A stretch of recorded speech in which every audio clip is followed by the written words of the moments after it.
This is the story of a man named Stanley. Stanley worked for a company in a big building where he was employee number 427. Employee number 427's job was simple. He sat at his desk in room 427 and he pushed buttons on a keyboard. Orders came to him through a monitor next to his desk, telling him what buttons to push, how long to push them, and in what order. This is what employee 427 did every day of every month of every year. And although others might have considered it soul-rending, Stanley relished every moment that the orders came in, as though he had been made exactly for this job. And Stanley was happy.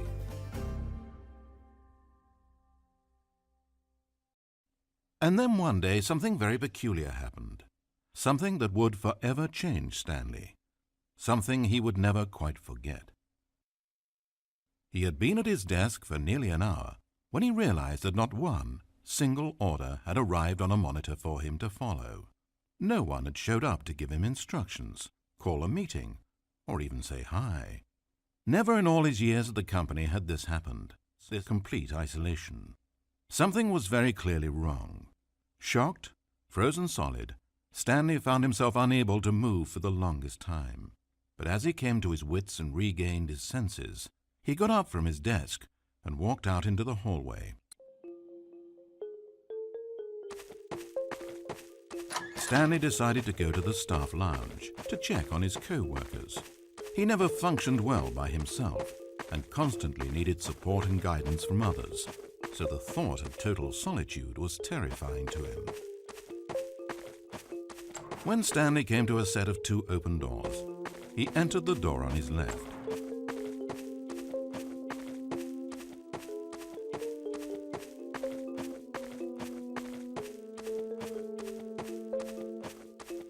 As Stanley entered the lounge, he was horrified to find not a single person here.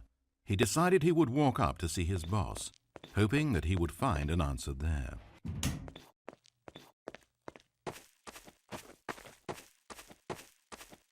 Coming to a staircase, Stanley walked upstairs to his boss's office. Entering his manager's office, Stanley was once again stunned to discover not an indication of any human life. It was at this point that he began to feel dizzy and a little sick, and even thought he might pass out when suddenly he noticed a keypad next to the filing cabinet in the corner of his boss's office. Stanley had never seen this panel before and had no idea what combination of numbers would produce any result.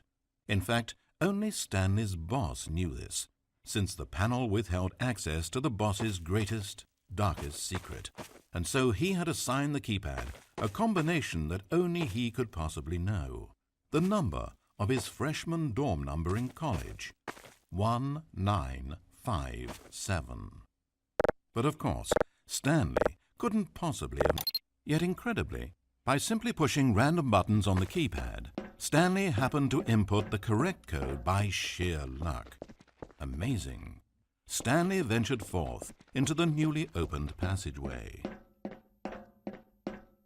As he drew deeper into the bowels of the building, Stanley had no idea where he was or what this place held. And just as he began to think he might not discover a thing, he emerged into a long room to find rows and rows of monitors, screens with a number above it.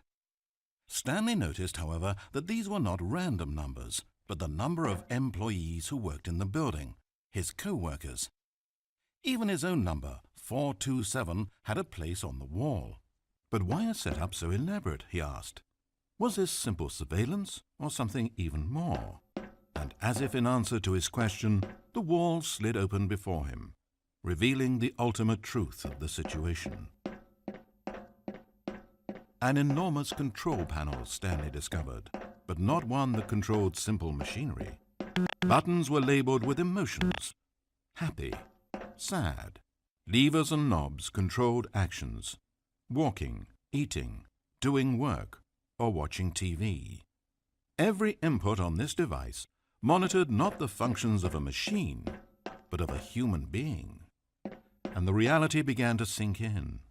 Stanley, like so many other people, reduced to images on a monitor, had been under someone's control, always at the mercy of this machine.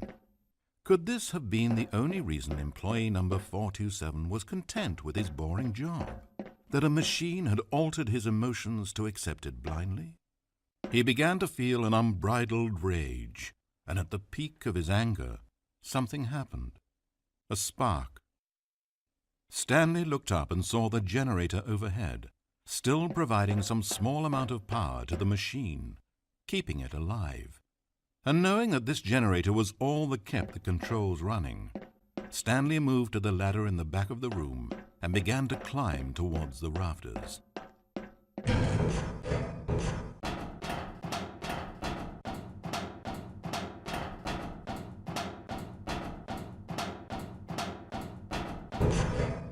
The higher Stanley climbed, the closer he felt to freedom, the further from enslavement.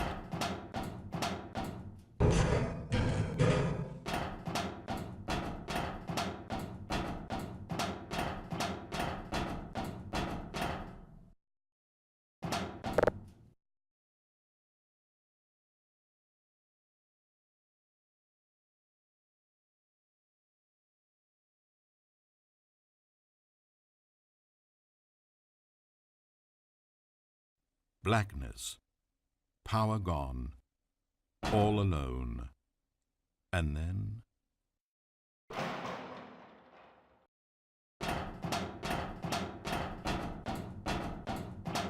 As he stepped through the door into the fresh outside air, a feeling of liberation rushed through Stanley's body. He had seen power, he had seen enslavement, and he had destroyed it. The underling was in control now. He had found his leading role. Stanley never discovered why everyone had gone missing, nor how and when he had come under the machine's control. But it didn't upset him terribly, because he knew that this was how things were meant to happen. All he felt was a delight unlike any he had ever known before. Never again would he follow someone else's orders without question. Never again would anyone tell Stanley where to go, what to do, or how to feel. No more bosses, no more instructions on a screen. Stanley decides for himself now.